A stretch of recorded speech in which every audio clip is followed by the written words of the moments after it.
It's March 7th. Welcome to yes2hellwith.com. Have you ever noticed the phrase that echoes through the halls of Congress, "My good friend on the other side of the aisle"? You hear it again and again. My friend from the other party, my good friend across the aisle. It sounds polite. It sounds civil. It sounds like statesmanship. But to many Americans, it sounds like something else entirely. Because while they stand there praising their good friends, the American people are watching something very different unfold. They are watching the Constitution ignored. They are watching debt explode into trillions. They are watching laws written that no citizen ever voted on or desired in the first instance.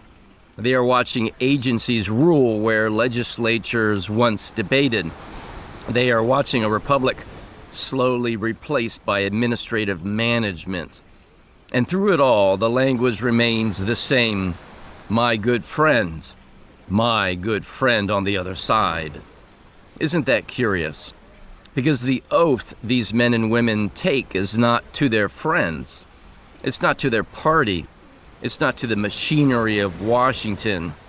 Their oath is to the Constitution of the United States, and their offices are not meant to serve each other. They are meant to serve the people.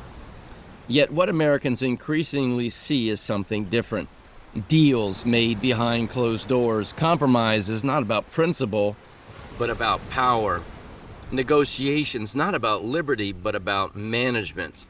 The representatives of the people speak warmly of their friends with one another, while the very document they swore to defend is treated as flexible, negotiable, and secondary. Think about the irony. The only friendship that truly matters in a constitutional republic is the relationship between the representative and the Constitution that he or she swore to uphold. If that bond is broken, all the politeness in the world means nothing. And if I were a member of Congress or the Senate, I would never stand there and say, "My good friend on the other side of the aisle." In fact, I doubt if I would even say that about members of my own party. I would look at every member of that chamber and judge them by one standard alone: their fidelity to their oath. Do they defend the Constitution? Do they protect its limits?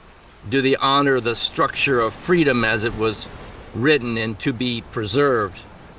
Now, if they do this, they would earn my respect. If not, if they twisted it, ignored it, or stretched it into meanings that the founders never intended, then I would not call them my friends. I would call them what they are: an enemy of the Constitution, an enemy of the American Republic, an enemy of the American people, an enemy of freedom itself. Because in a constitutional republic, loyalty to the Constitution must come before loyalty to colleagues, before loyalty to party, and certainly before loyalty to political convenience.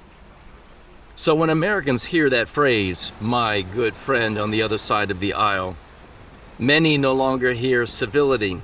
They hear a quiet confession, a confession that loyalty inside the club has become stronger than loyalty to the character of freedom that created the office in the first place.